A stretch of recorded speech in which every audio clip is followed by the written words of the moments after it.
Daily 2 de Djemeldine Benchenouf. Salam alaikum, Azulfillaoun. Bonsoir. Tous les tenants des régimes despotiques devraient méditer sur l'impermanence des choses et des circonstances. Mais c'est peut-être trop leur demander. De la même manière qu'il n'est pas envisageable de demander à un furet qui s'est introduit dans un poulailler de réfléchir au carnage inutile qu'il commet sur la basse-cour, qui va attirer sur lui l'attention du fermier et qui va lui coûter la vie. Il ne peut pas y réfléchir parce que son comportement procède d'un instinct meurtrier plutôt que du besoin de se nourrir seulement. Il en est de même des dirigeants algériens et de toute la composante de cette entité politico-militaire qui pourrait pourtant méditer sur des faits très récents dans l'histoire politique et qui montrent que la trajectoire des systèmes despotiques mène inéluctablement à une fin presque toujours atroce pour tout le monde. Mais aveuglés par leur suffisance, par cette assurance que leur confère et que leur prodigue leur entourage, toujours prompt à leur faire croire qu'ils sont impeccables, invincibles, irréprochables, ils ne voient jamais venir leur triste fin. De la même manière que les Ceausescu, Saddam, Kadhafi ont refusé jusqu'à leurs derniers instants de comprendre que leur système était en fin de vie, qu'ils avaient encore une chance de pouvoir se retirer en beauté, voire même de sortir par la grande porte.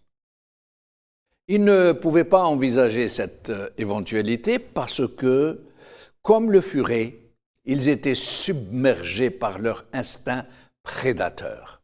Parce que jusqu'à cette ultime croisée des chemins, ils avaient toujours pu ou su triompher sur l'adversité, étouffer les cris de liberté, neutraliser et liquider ceux qui se mettaient en travers de leur destin, croit-il.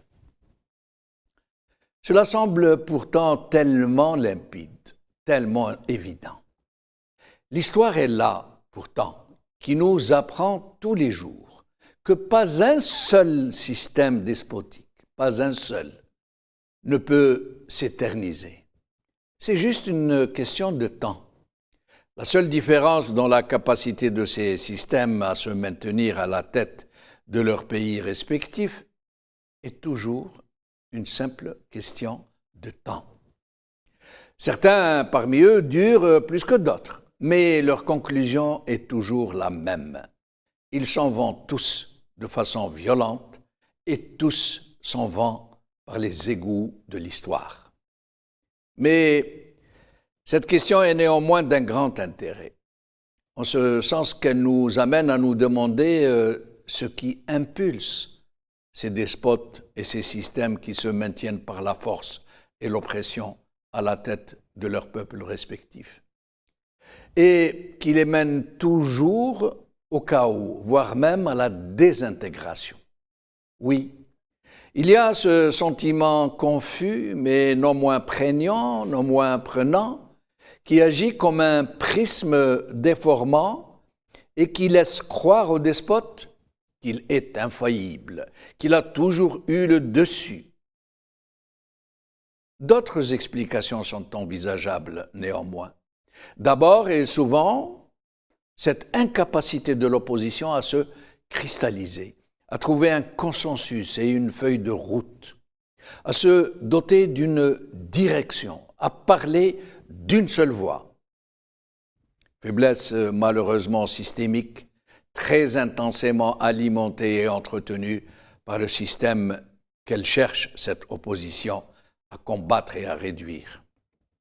Il y a aussi, et surtout, je crois, que les régimes de ce type parviennent toujours à agglomérer autour de leur logique et de leur raison d'être des forces variées et multiples qui ne laisse pas d'autres alternatives à la volonté de les combattre que d'aller vers la confrontation violente, voire la guerre civile. Parce que ces régimes se servent systématiquement des ressources du pays pour ménager des remparts autour d'eux.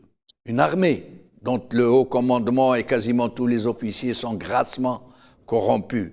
Des relais sociaux en grand nombre constitués en organisations, en syndicats, en associations, mais aussi une distribution de la rente qui procède d'une corruption de masse pour anesthésier les foules et susciter une émulation entre les citoyens pour les miettes qui les font s'affronter les uns contre les autres. Le triste résultat en est que tout le monde est perdant, à terme, sauf les petits malins qui ont planqué le fruit de leur rapine dans des pays démocratiques où ils ont installé leur engeance, leur bobonne, et d'où ils suivront sur leurs écrans les derniers développements de la guerre civile qu'ils ont provoqués juste pour se remplir les poches. قبل خير.